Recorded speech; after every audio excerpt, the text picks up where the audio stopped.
विशेष हैं, अशेष हैं, प्रशेष हैं, विशेष हैं, जो उनको जैसा धार ले वे उनके जैसा वेश है। विनेत्र सूर्य देवता का चंद्रमा का भाल हैं, विलय भी वे, प्रलय भी वे, अकाल महाकाल हैं।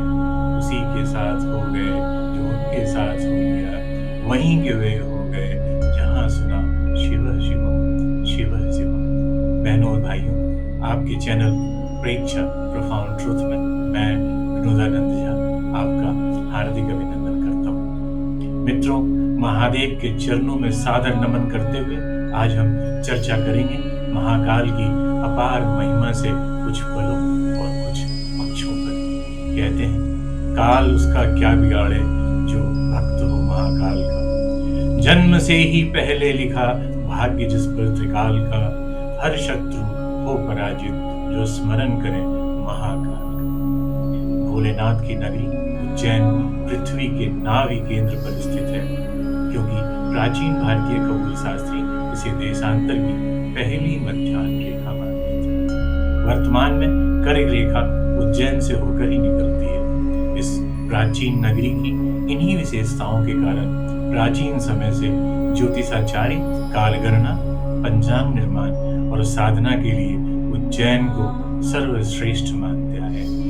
महाकाल मंदिर इसी नाभि पर विराजमान है और मृत्यु तथा काल अर्थात समय के स्वामी होने के कारण यहाँ भगवान शिव को राजाधिराज महाकाल के नाम से जाना जाता है। 21 जून की दोपहर 12 बजे सूर्यदेव जब सिर के ठीक ऊपर होते हैं, तब परछाई भी हमारा साथ छोड़ देती है।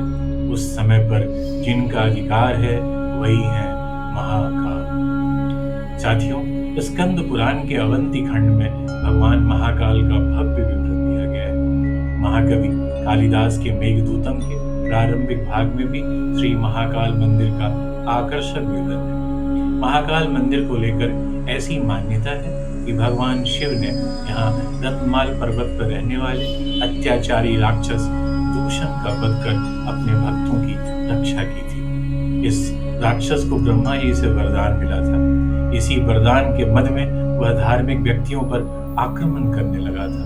भगवान शिव ने उसे चेतावनी दी, लेकिन दूषण कहाँ उनकी बात मानने वाला था। अंत में भगवान शिव धरती फाड़कर महाकाल के रूप में प्रकट हुए और अपनी एक हुंकार से ही दूषण राक्षस को भस्म कर दिया। फिर भक्तों के आग्रह को स्वीकार करते हुए अवधरवाणी भोले बाबा यहाँ विराजमान हो गए। यह मंदिर भगवान शिव के 12 ज्योतिर्लिंगों में से तीसरा ज्योतिर्लिंग है। सबसे महत्वपूर्ण यह है कि यह संपूर्ण विश्व में एकमात्र ऐसा ज्योतिर्लिंग है जो दक्षिणमुखी है। तंत्र साधना की दृष्टि से यह काफी अहम है, क्योंकि तंत्र साधना के लिए दक्षिणमुखी होना अत्यावश्यक है। महाकाल की इन विशेषताओं के कारण ही इनके दर्शन मात्र से मोक्ष की प्राप्ति हो जाती है। महाकालेश्वर मंदिर को सुल्तान इल्तुतमिश ने 1235 में पूरी तरह ध्वस्त कर दिया था। महाकाल मंदिर के गर्भगृह में स्थित स्वयंभू ज्योतिर्लिंग को आक्रांताओं से सुरक्षित बचाने के लिए करीब 550 वर्षों तक पास में ही बने एक कुएं में रखा गया। मंदिर टूटने के बाद करीब 500 वर्षों से अधिक समय तक महाकाल का मंदिर जीर्ण शीर्ण अवस्था में रहा और ध्वस्त मंदिर में ही महादेव की पूजा आराधना निरंतर की जाती है। 22 नवंबर 1728 में मराठा शूरवीर राणोजी राव सिंधिया ने मुगलों को परास्त किया और 1732 में बाबा महाकाल ज्योतिर्लिंग को कोटि तीर्थ कुंड से बाहर निकालकर उज्जैन में फिर से महाकाल मंदिर का पूरा निर्माण करवाया। इसके बाद उन्होंने 500 वर्षों से रुके सिंहस्थ आयोजन को भी फिर से शुरू किया। उज्जैन की चर्चा तब तक अधूरी है जब तक इस शहर के सेनापति काल भैरव का उल्लेख न किया जाए। काल भैरव उज्जैन के रक्षक देवता हैं, जिन्हें शिव का उग्र रूप माना जाता है।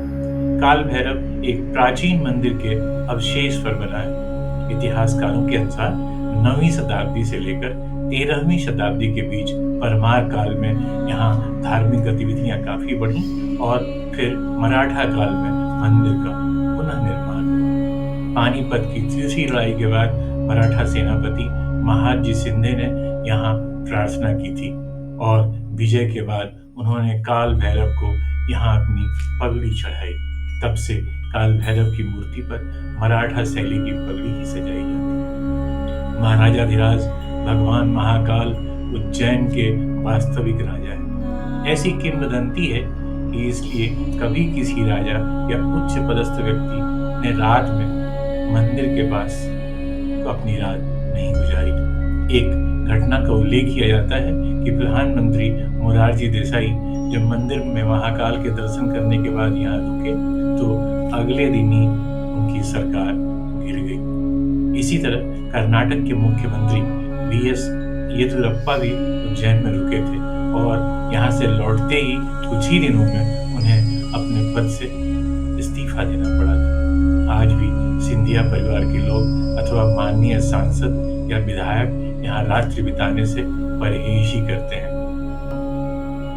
देवों के देव महाकाल के श्री चरणों में समर्पित थी यह कथा, जिसमें महादेव की अनंत कथा का एक अत्यंत लघु रूप प्रस्तुत किया गया है। यदि आपको ये वीडियो पसंद आया तो लाइक जरूर करें और कमेंट बॉक्स में अपने विचारों से हमें अवगत कराएं। अगर आपने अब तक ये चैनल सब्सक्राइब नहीं किया है तो ऐसी ही प्रेरणादायक कंटेंट के लिए निश्चित रूप से सब्सक्राइब करें। @विकसित भारत 2050 पर प्रेक्षा चैनल को। अगली कड़ी में हम चर्चा करेंगे भारत की अमूल्य संस्कृति और भाषा से जुड़े अन्य महत्वपूर्ण विषयों पर। तब तक के लिए आपका बहुत बहुत धन्यवाद। जय हिंद।